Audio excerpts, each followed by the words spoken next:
प्रिय छात्रों, आज हम आपकी पाठ्यपुस्तक में संकलित कविता वरदान मांगूंगा नहीं का अध्ययन करेंगे।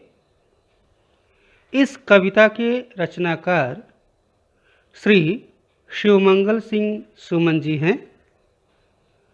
श्री शिवमंगल सिंह सुमन जी का जन्म 5 अगस्त 1915 को उन्नाव, उत्तर प्रदेश में हुआ। जन कवि शिवमंगल सिंह सुमन प्रगतिवादी कविता के स्तंभ थे।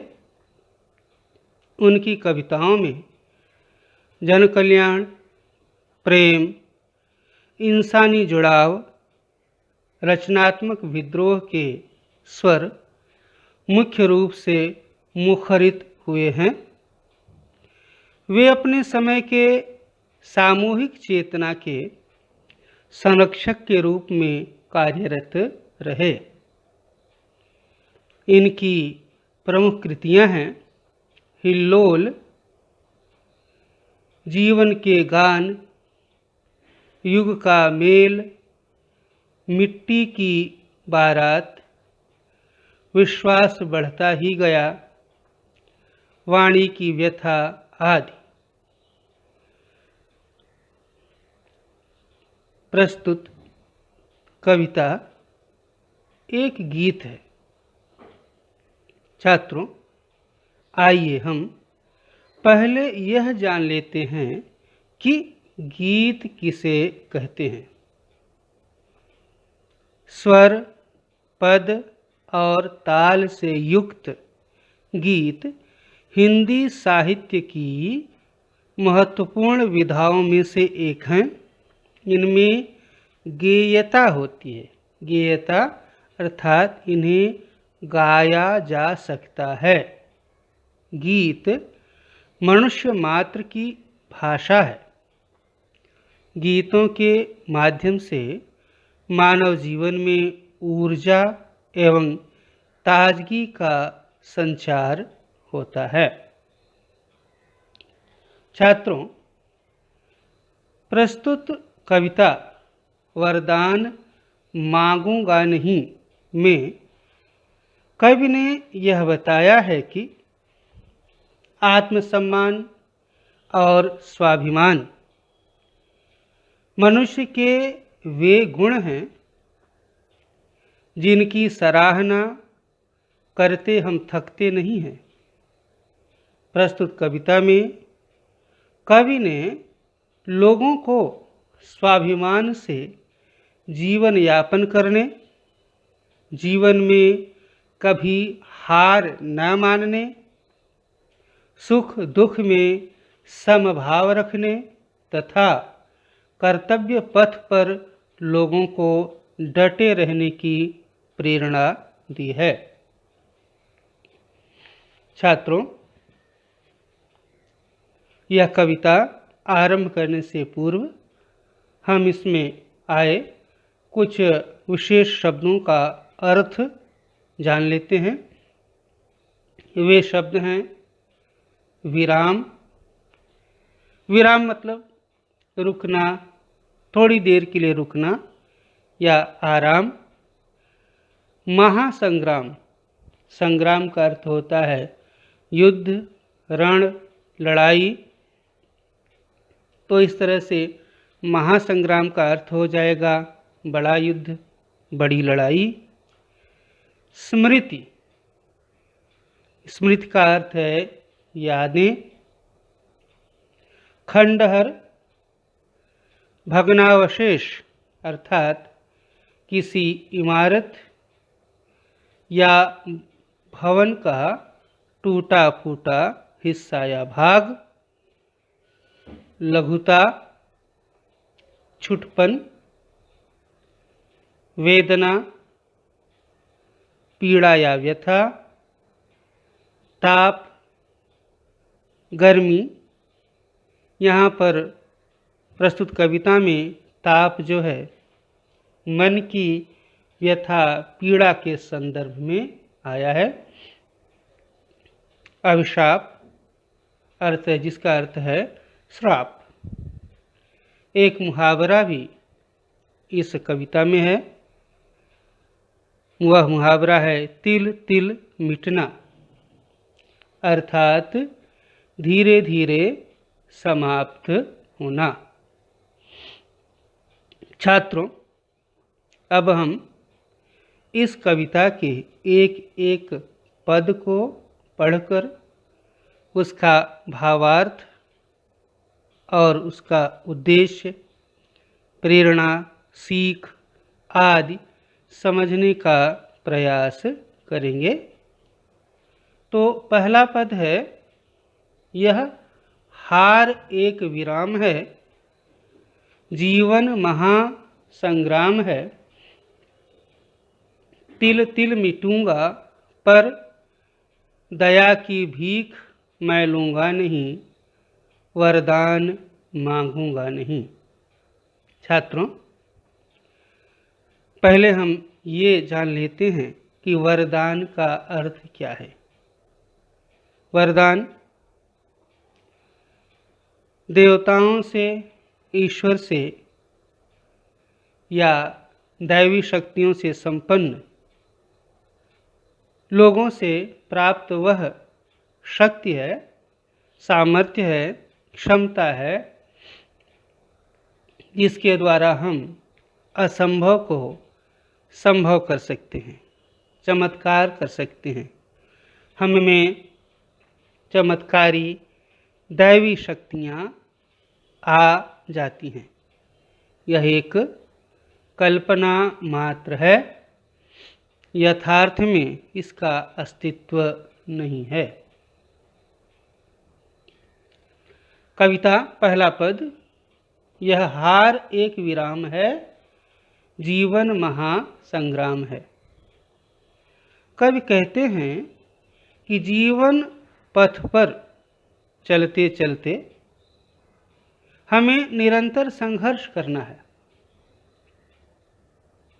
रोज, हर दिन, प्रतिदिन जीवन में समस्याएं, बाधाएं, मुश्किलें, परेशानियां, रुकावटें आएंगी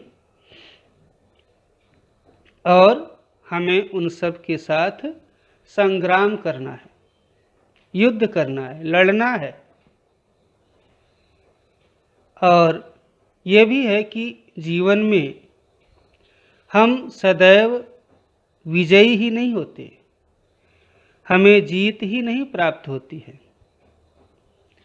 कभी कभी हार भी मिलती है, पराजय भी मिलती है। पर कवि क्या कह रहे हैं कि जीवन महासंग्राम है, बहुत बड़ा युद्ध है।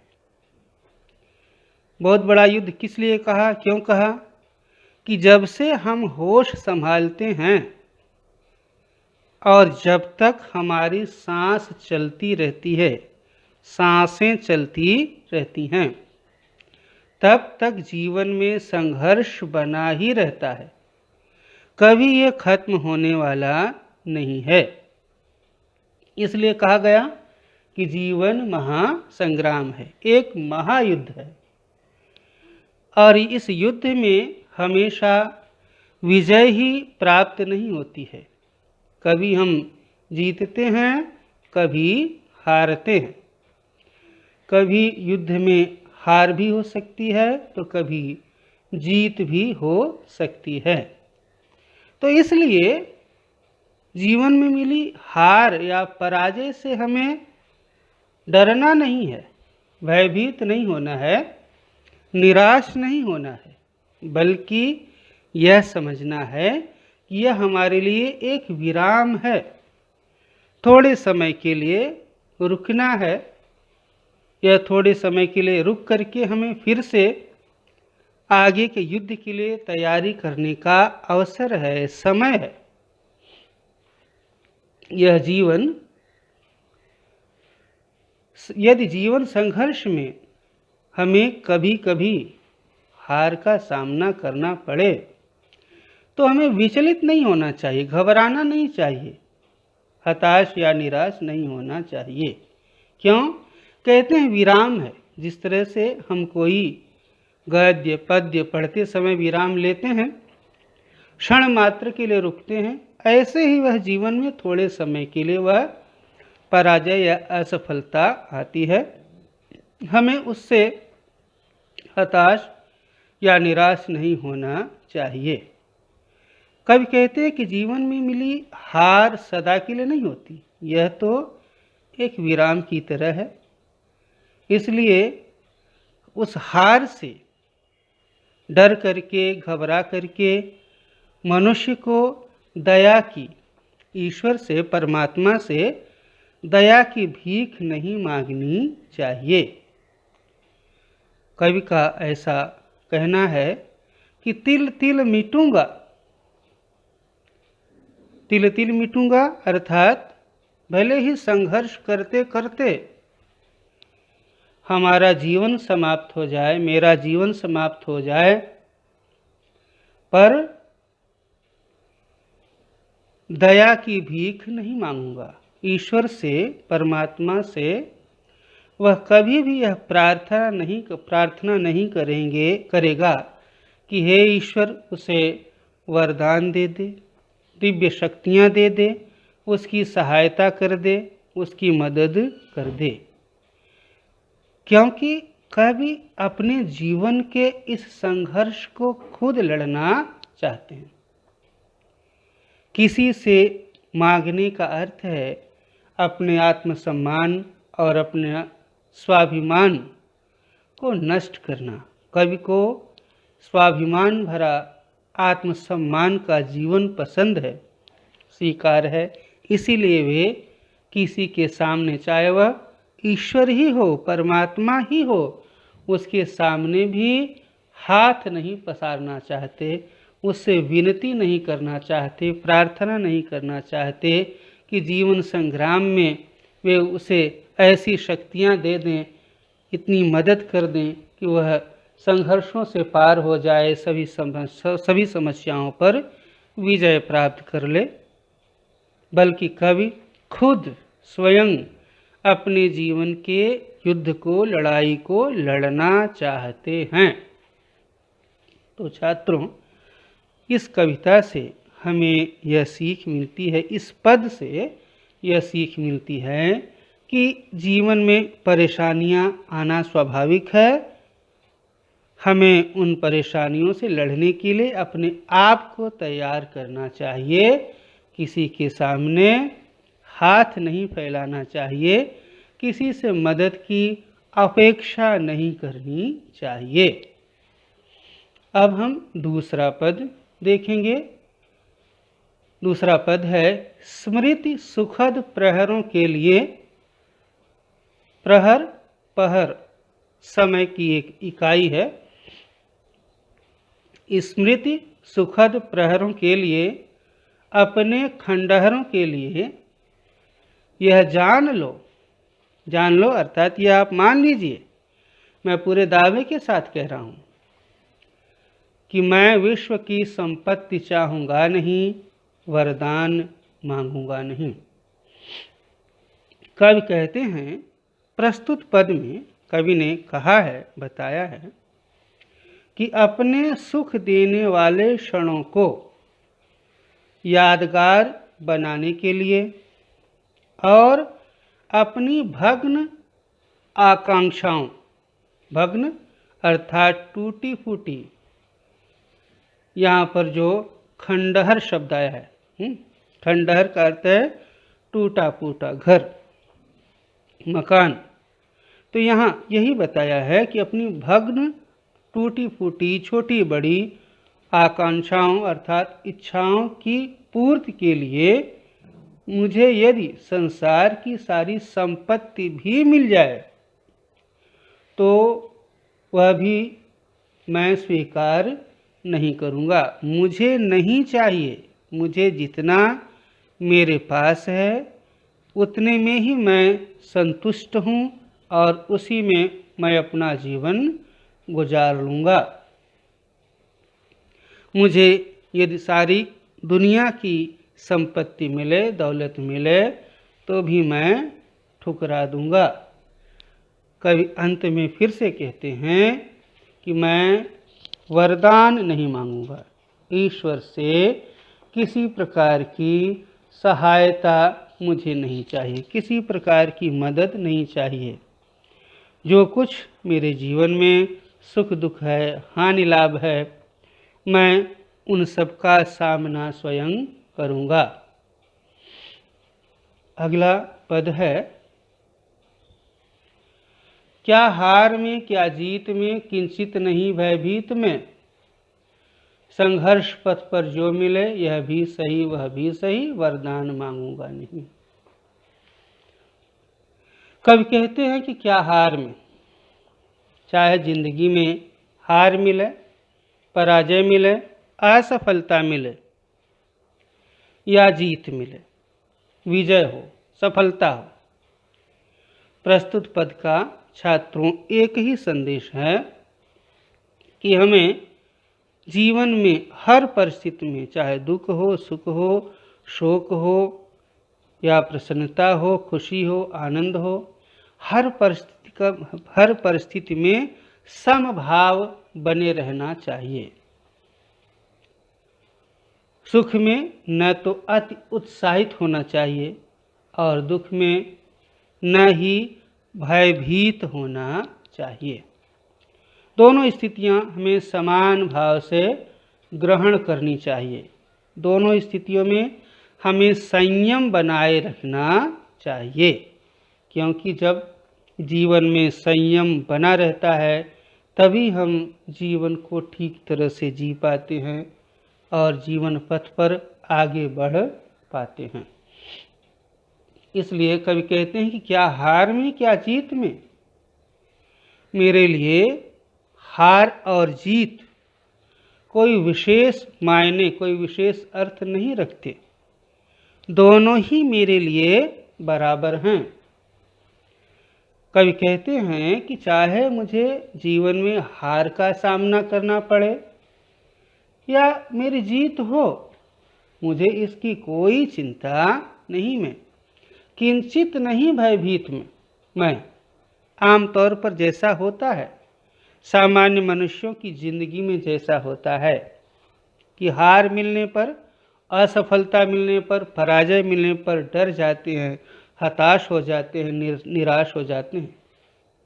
कब कहते हैं कि नहीं, मैं पराजय से, हार से, असफलताओं से जरा भी भयभीत नहीं हूँ। किंचित, किंचित में थोड़ा भी, जरा भी, नाम मात्र भी मैं भयभीत नहीं हूँ, विचलित नहीं हूँ, मैं डरा नहीं हूँ।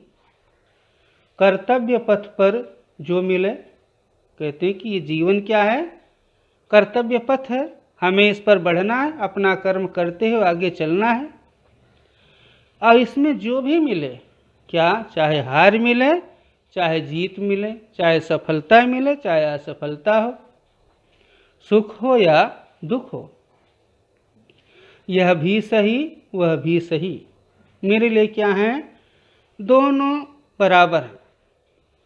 मुझे सुख भी स्वीकार है, दुख भी स्वीकार है, यह भी सही वह भी सही, वरदान मांगूंगा नहीं।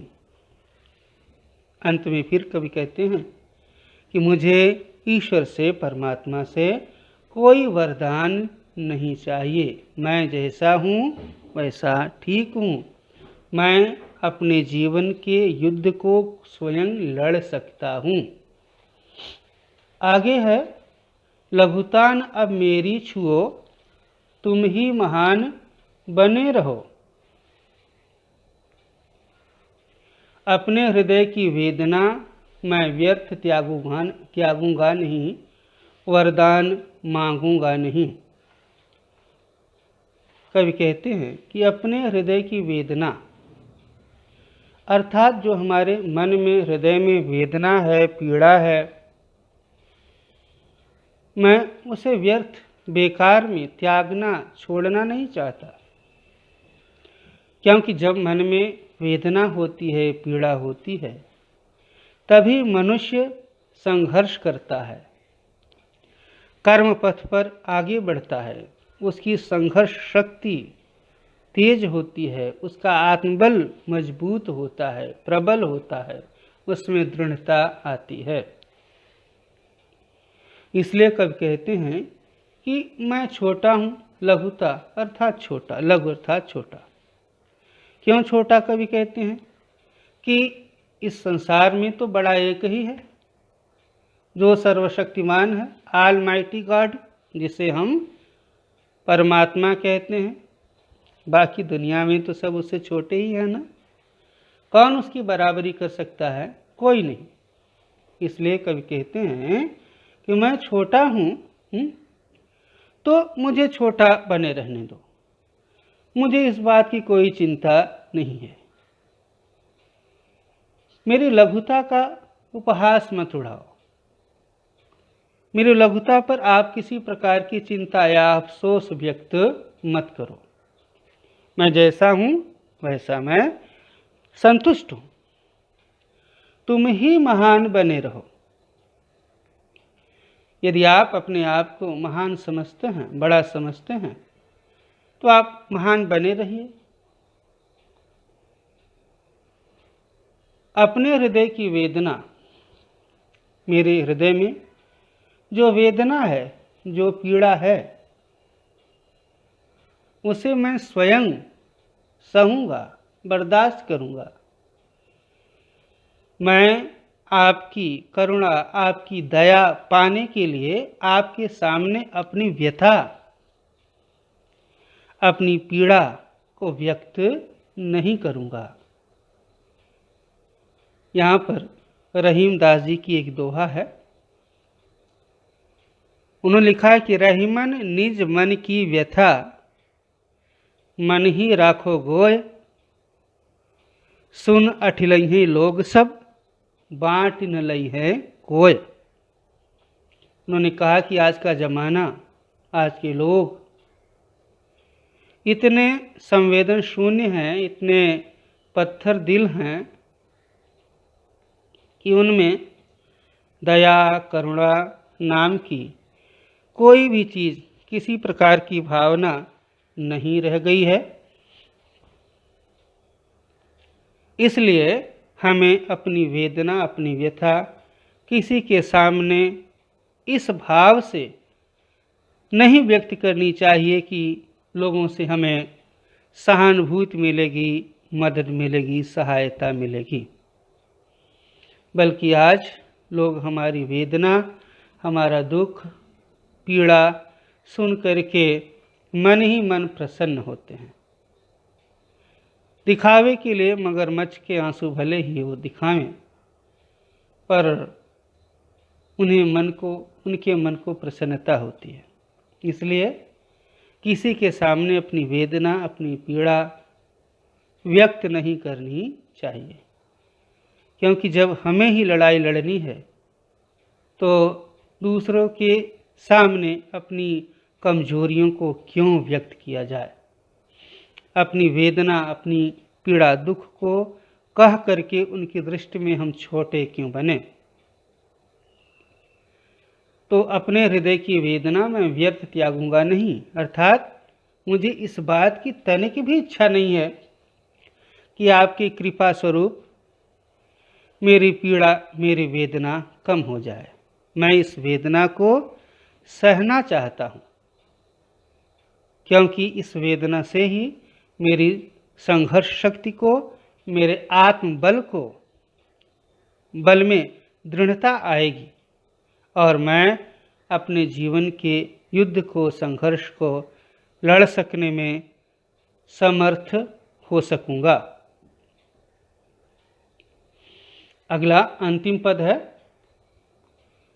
चाहे हृदय को ताप दो, चाहे मुझे अभिशाप दो, कुछ भी करो, कर्तव्य पथ से किंतु भागूंगा नहीं, वरदान मांगूंगा नहीं। कवि कहते हैं कि चाहे कोई मुझे कितनी ही पीड़ा पहुंचाए, हृदय को ताप, ताप का अर्थ वैसे तो गर्मी होता है, पर यहाँ पर पीड़ा के अर्थ में ये शब्द आया है। चाहे हृदय को ताप दो, चाहे मुझे कितनी ही पीड़ा पहुंचाओ, कितना ही कष्ट दो,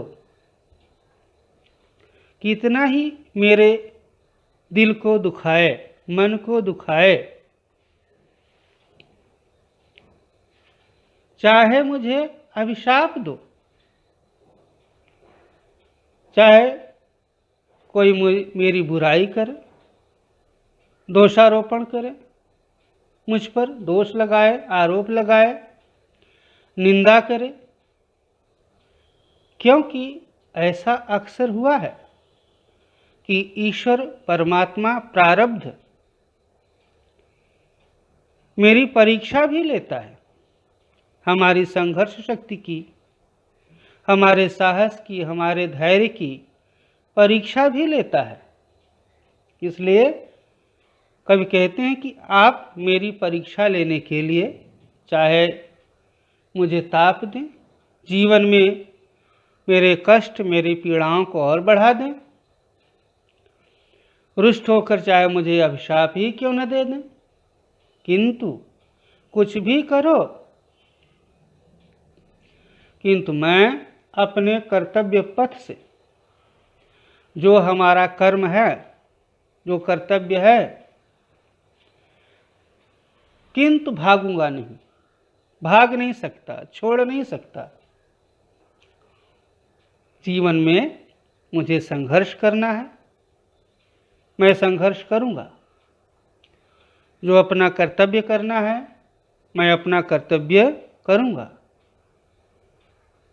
मैं किसी भी प्रकार की विषम परिस्थितियों से डरने वाला नहीं हूँ, हिम्मत हारने वाला नहीं हूँ, वरदान मांगूंगा नहीं।